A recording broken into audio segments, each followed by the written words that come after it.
Hi, everybody. It's Professor Mitchell. We have reached the last section of Chapter 4, which is Section 4.5 on systems of linear equations and problem solving. In this section, we will solve problems that can be modeled by a system of two linear equations, and we'll also solve problems with cost and revenue functions. The SLO in this section is SLOD, which is to solve application problems using linear methods. So I'm going to do this one a little differently. First, I'm going to just show you a brief overview of the problems we're going to go over. We're going to do a money problem, an interest problem where one does not simply compound the simple interest. You'll find out later that there is, there's simple interest and there's also compound interest. We'll talk about compound interest later in the semester. We'll do a distance problem and we'll do a mixture problem. So if these sound familiar, it's because we did these in Chapter 2, but the setup was slightly different in terms of the information we were given. And then at the end, we will go over some cost and revenue functions. So I'll come back to that slide later. Now, the other thing that I'm going to do that's different, hopefully at this point, you are an expert on solving systems of linear equations. That's what we've been talking about throughout this chapter. So in order to possibly save you a little time, what I'm going to do first is set up the equations for all of these problems.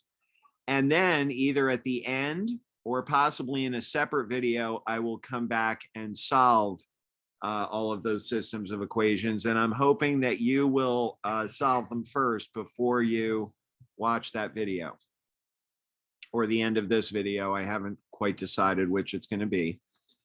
All right, so the first problem is a money problem, and I'll tell you a funny story about this problem. It originally said last month, Jerry purchased 2 DVDs and 5 CDs at Wall to Wall Sound. Well, you might not know that Wall to Wall Sound was an actual store. It's been gone for quite a long time because who still buys CDs? So I changed last month to Once Upon a Time, right? Because this problem was probably written a very long time ago. Okay, so once upon a time, Jerry purchased 2 DVDs and 5 CDs for $65. And then, oh, I didn't catch this one. Okay, this wouldn't have happened this month. This would have happened also once upon a time, maybe a little later. He bought 4 DVDs and 3 CDs for $81. And we want to find the price of each DVD and the price of each CD. Notice that we are looking for 2 answers. We're looking for the price of a DVD and the price of a CD. So I am going to give those 2 things different names.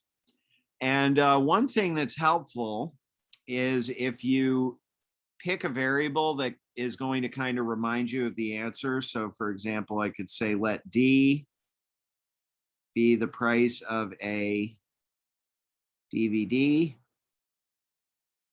and C could be the price of a CD. All right, so now I'm going to set up 2 equations. One of them is going to represent his first purchase, and the second one is going to represent his second purchase. And the idea for both equations is going to be that the cost of DVDs plus the cost of CDs should add up to the total cost. All right, so the first purchase had 2 DVDs and 5 CDs. So imagine for just a second that a DVD is $15. that means he would have spent a total of 2 times $15 on DVDs. Well, of course, I don't know that the DVD is $15. That's why we're calling it D. So if D is the price of a DVD, then the cost of 2 DVDs would be 2D. And then the same thing for CDs. The cost of 1 CD is C dollars. So if he bought 5 of them, then the total cost is 5C.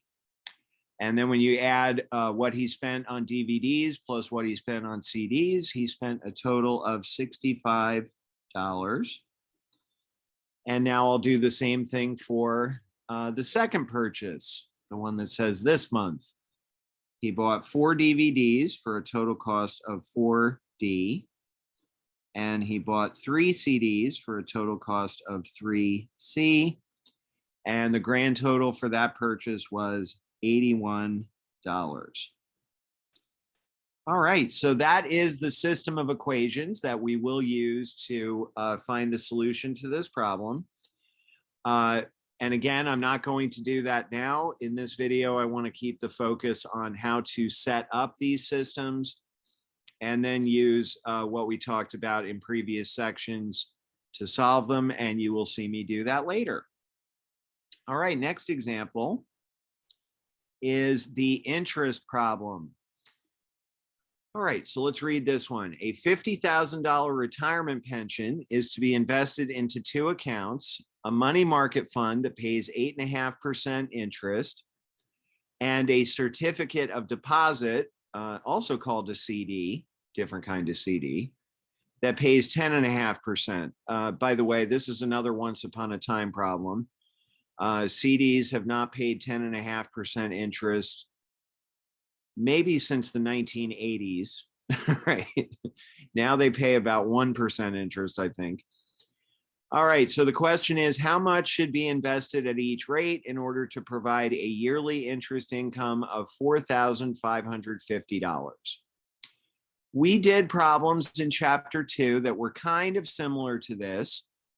But before we get into that, let's talk about defining our variables. So the question is, how much should be invested at each rate?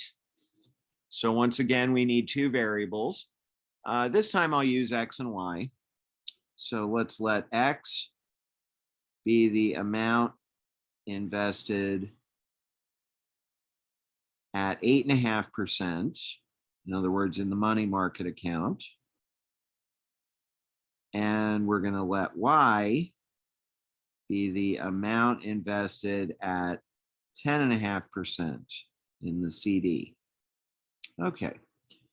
So the way that we set these up back in chapter 2 is we made a chart, and across the top of the chart, we wrote interest equals principal times rate times time. Okay, so this thing is going to have 2 rows. One row is going to represent the money market account. The other one will represent the CD. Okay, so principal, remember, is the amount invested. So for the money market account, we're calling that X. R is the interest rate. Don't forget to change it to a decimal. 8.5% is 0.085. And the time is 1. It says a yearly income of $4,550. So this is for 1 year. And if you multiply all those things together, you get that the interest from that account will be 0.085x. And now I'm going to do the same thing for the CD. The amount invested in the CD is Y. The rate from the CD is 10.5%, which is 0.105. And this is also for 1 year. So the interest earned from the CD will be 0.105y. So somehow we have to get 2 equations out of this, and the 2 that you see here don't count. All right. So what information have we not used yet? We haven't used the fact that the pension is a total of $50,000. So that's going to be the total amount invested, the amount invested at 8.5% plus the amount invested at 10.5%. So if I add these two together, they should add up to 50,000. That's one equation. And then the other equation is going to tell me that my yearly interest income is $4,550. Part of that came from the money market account. The other part came from the CD. So those two amounts of interest have to add up to 4,550. So those are going to be my two equations. I am not going to bother prettying them up right now. We'll do that later. In the meantime, let's go on to the next example, which is our distance problem. It says the Schultz family took a canoe 10 miles down the Allegheny River in Pennsylvania in 1 1/4 hours. After lunch, it took them 4 hours to return. And out of nowhere, they ask, what is the rate of the current? All right. So this is a pretty typical kind of distance problem. I'm sure you haven't seen the last of these. So the idea is whenever you're taking a boat down a river, you go faster down the river. In other words, with the current. So let me make a note of that. When it says down the river, that means with the current. And then if you go one way down the river, then you have to come back up the river. And that's what they did after lunch. So after lunch was up the river, which is against the current. Okay, so they want us to find the rate of the current. So this hint is really, really helpful. The hint is to let X be the rate the family can row in still water. So if there was no current, and then Y is the rate of the current. So remember back in chapter 2, we set up these distance problems by writing distance equals rate times time. And then the trip usually had 2 parts to it. In this case, the 2 parts of the trip are down the river and then up the river. Okay, so let's fill in what we're able to fill in so far. They tell me everything there is to know about time. The trip down the river took 1 1/4 hours. The trip back up the river took 4 hours.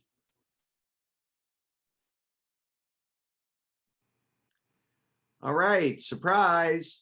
I had to turn my video on because I have to actually physically demonstrate this next part.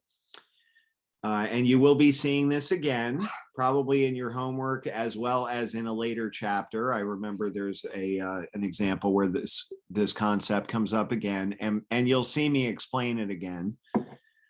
All right, so I'm going to pretend for just a second that the rate the family can row in still water is, let's say, 10 miles an hour.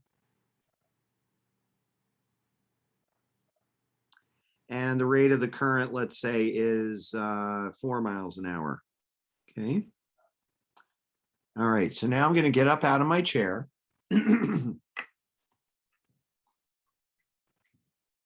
All right, here I am. So first I'm going to pretend I'm going down the river. So that's with the current. So pretend first that I am rowing in still water, 10 miles an hour. And then the current picks up. And now instead of going 10 miles an hour, I'm going 14 miles an hour, right? Because that current is speeding me up by 4 miles an hour. Okay. So hold on to that thought that if the rate in still water is 10 miles an hour and the rate of the current is 4 miles an hour, then my rate going down the river will be 10 plus 4. Okay. Okay, here I am after lunch, start off rowing 10 miles an hour, but then the current comes up, it's coming right at me, and instead of going 10 miles an hour, now I can only go 6 miles an hour, right? Because now I would subtract the rate of the current. Okay. So let's apply this to this problem. Okay, so downriver in my example would have been 10 plus 4. Upriver in my example would be 10 minus 4. But of course, I don't know that the answers are 10 and 4. That's why I'm calling them X and Y. So the rate going down the river is going to be X plus Y. And the rate going up the river is going to be X minus Y. All right, so that means the distance down the river is 1 1/4 times X plus Y. And the rate going up the river is going to be 4 times X minus Y.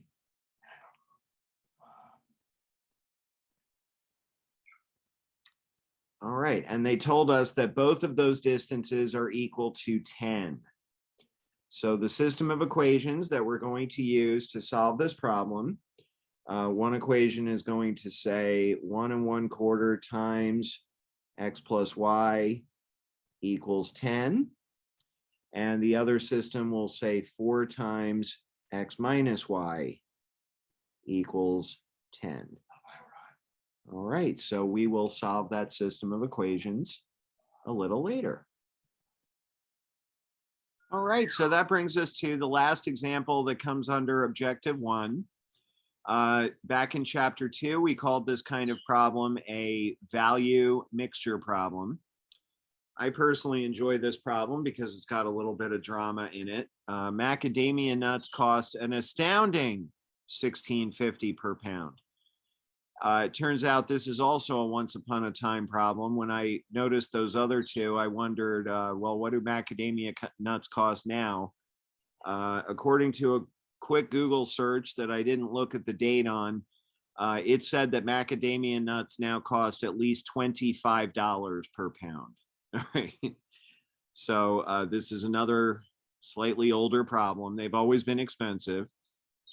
Okay, so macadamia nuts cost an astounding $16.50 per pound, but research by an independent firm says that mixed nuts sell better if macadamias are included.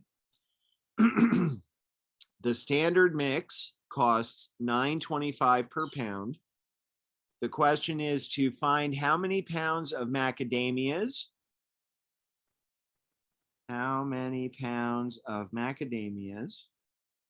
how many pounds of the standard mix should be combined to produce 40 pounds that will cost $10 a pound. And they're telling me to find the amounts to the nearest tenth of a pound. So I guess they don't come out to nice whole numbers. All right.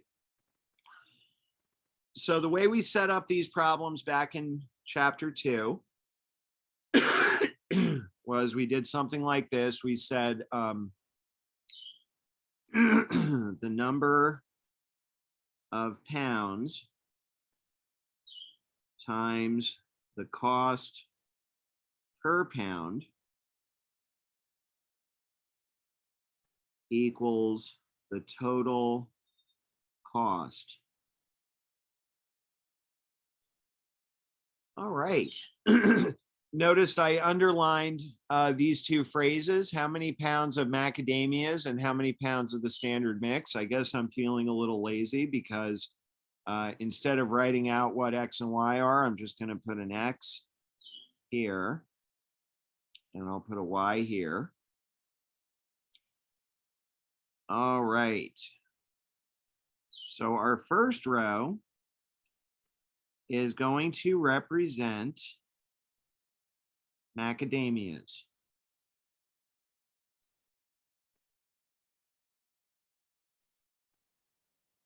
How many pounds of macadamias? Well, I don't know, and that's why I'm calling the answer X.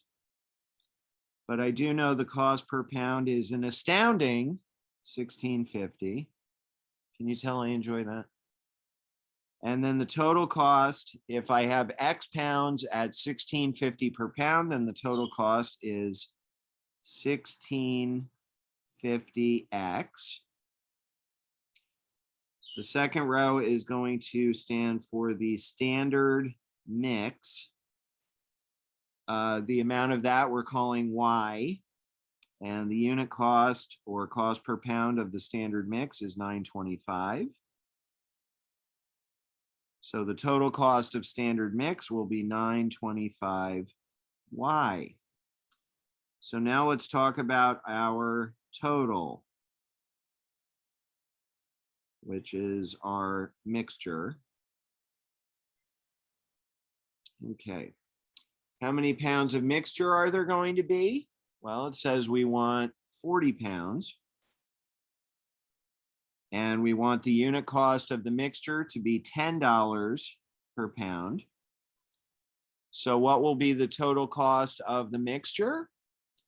Well, if there's 40 pounds of it and it costs $10 per pound, that means the total cost is going to be $400, 40 times 10. All right, now do you see the two equations?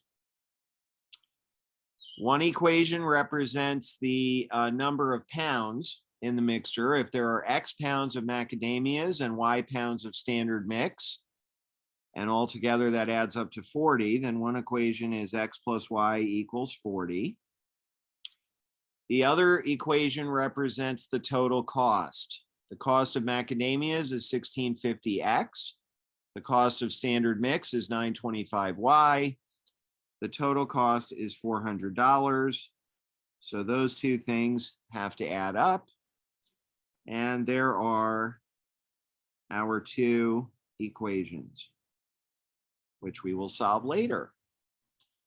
Okay, so at this point, I think we go back to the presentation so that I can talk to you about cost and revenue functions.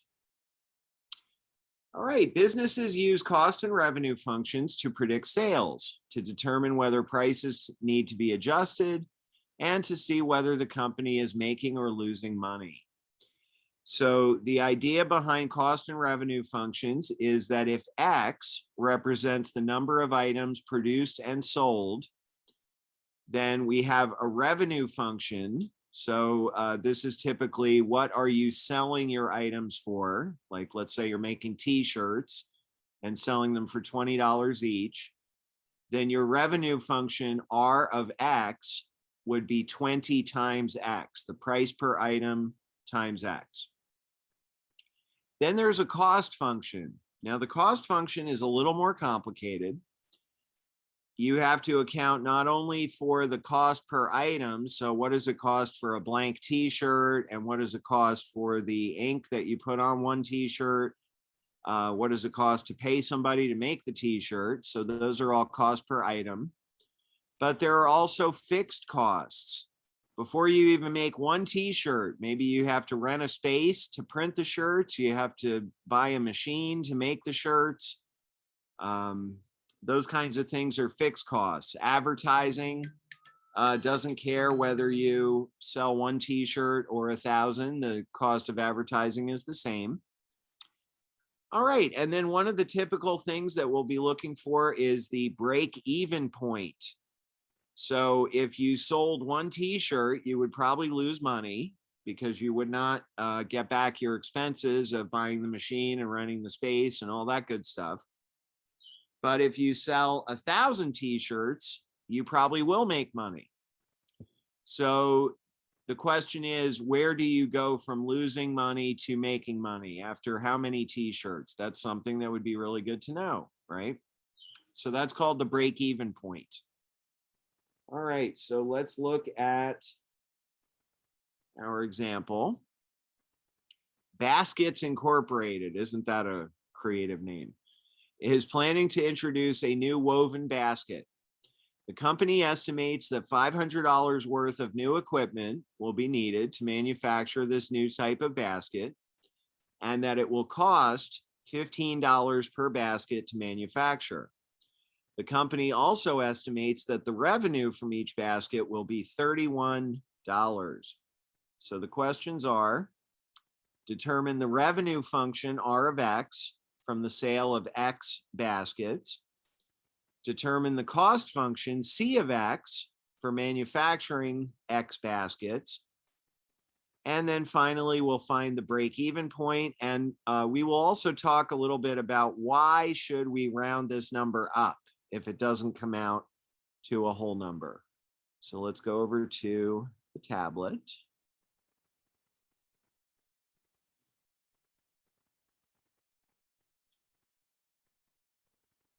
All right, here we are. So part A, determine the revenue function R of X.